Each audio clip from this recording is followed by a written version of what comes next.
Hello ನಮಸ್ಕಾರ ವೀಕ್ಷಕರೇ. ಇವತ್ತು ಆಲೂಗಡ್ಡೆ ನೆಡ್ತಾ ಇದ್ದೀನಿ. ಅಂದ್ರೆ ಆಲೂಗಡ್ಡೆ ಈಗ ಆಲ್ರೆಡಿ ಮೊಳಕೆ ಬಂದುಬಿಟ್ಟಿದ್ದು. ನಮ್ಮ ಮನ್ಯಾಗ ಆಲೂಗಡ್ಡೆ ತಂದಿದ್ದು ಅವನ್ನ ಹಂಗೆ ಇಟ್ಟೇನಿ. ಇನ್ನೊಂದು ಸ್ವಲ್ಪ ಮೊಳಕೆ ಬರ್ಸಿದ ಮೇಲೆ ಈಗ ನೆಡಾತೀನಿ.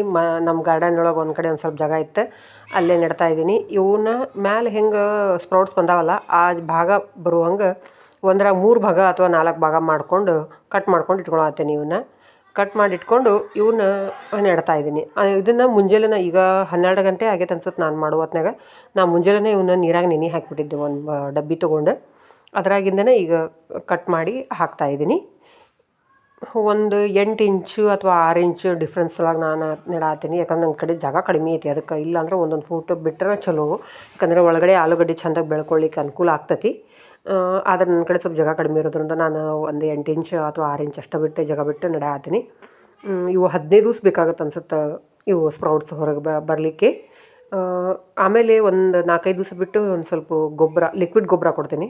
ಇದ್ರದ್ದಲ್ಲ, ಲಿಕ್ವಿಡ್ ಗೊಬ್ಬರ ಏನಾದರೂ ಅದು ಆರ್ಗ್ಯಾನಿಕ್ ಗೊಬ್ಬರ ಮಾತ್ರ ನಾನು ಬಳಸೋದು. ಒಟ್ಟು ಯಾವುವು ಕೆಮಿಕಲ್ ಫರ್ಟಿಲೈಸರ್ಸ್ ಅಂತಾಗಲಿ ಪೆಸ್ಟಿಸೈಡ್ಸ್ ಆಗಲಿ ಯಾವನ್ನೂ ಬೆಳೆಸಲ್ಲ ನಾನು. ಅಕಸ್ಮಾತ್ ಹುಳ ಹತ್ತಿದ್ರೂ ಸಹಿತ ನಾನು ಬೇವಿನ ಎಣ್ಣೆ ಬೆಳೆಸ್ತೀನಿ. ಆದ್ರೆ ಬೇರೆ ಕೆಮಿಕಲ್ ಪೆಸ್ಟಿಸೈಡ್ಸ್ ಅಂತೂ ಬಳಸೋದೇ ಇಲ್ಲ ನಾನು. ಈಗ ಇಲ್ಲಿ ನೋಡಿರಿ, ಇದಿಷ್ಟು ಜಾಗ ಇತ್ತು ನನ್ನ ಕಡೆ, ಹಾಗಾಗಿ ನಾನು ಹತ್ತಿರ ನಡೆದೀನಿ. ನೀವು ಅಕಸ್ಮಾತ್ ಪಾಟ್ನ್ಯಾಗ ನೆಡೋರಿದ್ರಿ ಅಥವಾ ಗ್ರೋ ಬ್ಯಾಗ್ನಾಗ ಹಾಕೋರಿದ್ರಿ ಅಂದ್ರೆ ಒಂದು ಗ್ರೋ ಬ್ಯಾಗ್ ಒಂದೊಂದು ಹಾಕಿದ್ರೆ ಚಲೋ. ಅಂದ್ರೆ 8 ಇಂಚು 10 ಇಂಚು 12 ಇಂಚಿನ ಗ್ರೋ ಬ್ಯಾಗ್ನಾಗ